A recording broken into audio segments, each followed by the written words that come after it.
ইসকনের হাতে mid day meal প্রকল্পের হস্তান্তরের বিরোধিতায় গাইঘাটা বিডিও অফিসে ডেপুটেশন। 5 দফা দাবি নিয়ে আজ ডেপুটেশন দেন 13টা গ্রাম পঞ্চায়েতের প্রায় 300 জন মহিলা কর্মী। এই ডেপুটেশনে অংশগ্রহণ করেন। বিগত সরকারের আমলে তারা 2000 টাকা পেতেন। এবার এই বিজেপি সরকার ক্ষমতায় আসার পর 1000 টাকা বাড়িয়ে তাদের 3000 টাকা মাসে ভাতা করেছেন। তারা আরও অভিযোগ করেন 12 মাস কাজ করে 10 মাসের মাইনে তাদের পেতে হয়।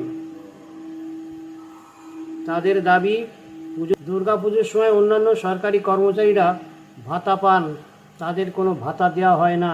পেনশনের ব্যবস্থা করা প্রয়োজন, তেমনি অবসরকালীন ভাতা দেওয়ার প্রয়োজন। আর এই কর্মীদের সরকারি কর্মী হিসেবে স্বীকৃতি দান। এই 5 দফা দাবি নিয়ে আজ ডেপুটেশন দিয়েছেন গাইঘাটা বিডিওর কাছে। এই স্বনির্ভর গোষ্ঠীর মহিলা তারা এই রান্নার কাজে থাকেন। তারা কি সরকার আমাদের মিড ডে মিল কর্মী ইউনিয়নের পক্ষ থেকে আমরা যে এখানে মিড ডে মিল কর্মীরা এখানে সমবেত হয়েছি, এখানে 1000 টাকা নতুন সরকার বাড়িয়েছে ঠিকই, কিন্তু পাশাপাশি আমাদের মাথায় একটা বজ্রাঘাতের মতন একটা বাজ ফেলে দিয়েছে। কারণ আমরা যে 1000 টাকায় মোটেও তো খুশি নই, কারণ দীর্ঘদিন ধরে আমরা রান্না করে এসেছি। তার মধ্যে দিয়ে আগের সরকার আমাদের 500 টাকা বাড়িয়েছে, এই সরকার 1000 টাকা বাড়িয়েছে। আমরা কখনো আশাহত ছিলাম না যে এই সরকার 1000 টাকা আমাদের বাড়াতে পারে।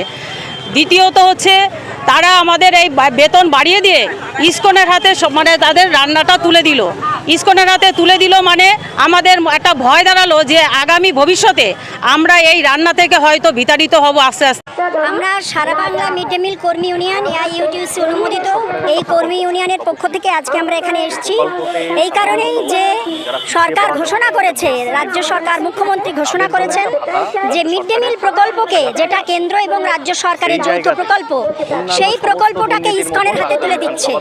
আমরা দীর্ঘদিন ধরে মিড ডে মিল কর্মীরা যে কাজ করে আসছি, সেই কাজটা আজকে যদি ইসকন করে, ইসকনের হাতে তুলে দেয়, আমরা এত হাজার হাজার মিড ডে মিল কর্মী তারা কিন্তু এক ধাক্কায় আমরা অসুবিধার মধ্যে পড়ে যাব। হ্যাঁ, বাড়িয়েছে মানে কি, আমরা 40 টাকা থেকে শুরু করেছিলাম। সকাল 10টায় ঢুকে আমরা সারা দিন ধরে এই যে গরমের মধ্যে রান্না করি, বাচ্চাদেরকে পরিষ্কার পরিচ্ছন্ন অবস্থায় খাবার দিই এবং যেভাবে বাসনপত্র সমস্ত মাজার পরেও এক্সট্রা কাজ আমাদের প্রচুর করতে হয়। তার পারিশ্রমিক আমাদের ছিল মাত্র 2000 টাকা। তিনি এবারের বাজেটে 1000 টাকা বাড়িয়েছেন। একটা এইরকম একটা মানুষের পরিশ্রম, তার পারিশ্রমিক কি 3000 টাকা? আমি লক্ষ্মী ভান্ডার পেতাম, অন্নপূর্ণা ভান্ডারে সবকিছু জমা দিলাম, আমি আমার একজন জেনুইন সমস্ত সবকিছু, অথচ অন্নপূর্ণা পাইনি। এইবারে এই যে 1000 টাকা করে বাড়ানো হয়েছে, ধরেন আমরা 14 জন রান্না করছি, তাই 1000 টাকা কত করে ভাগের ভাগ হয় সেইটা আপনারা বলেন। এইবারে আমাদের হচ্ছে বেতন কত, একটা বইতে 2000 টাকা করে ঢোকে মাসে, 4খানা বই জমা দেয়া, তার মানে দুটো গ্রুপে 2000 করে, এক গ্রুপে 4000 টাকা মাসে, 4000 টাকা, তার মানে 8000 টাকা হচ্ছে। তাহলে এই টাকা দিয়ে আমরা কি করব আমাদের বলেন।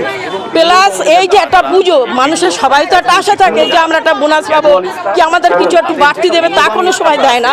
প্লাস স্কুলে যে বাড়তি কাজ করেন তাতেও আমাদের কিছু দেয় না।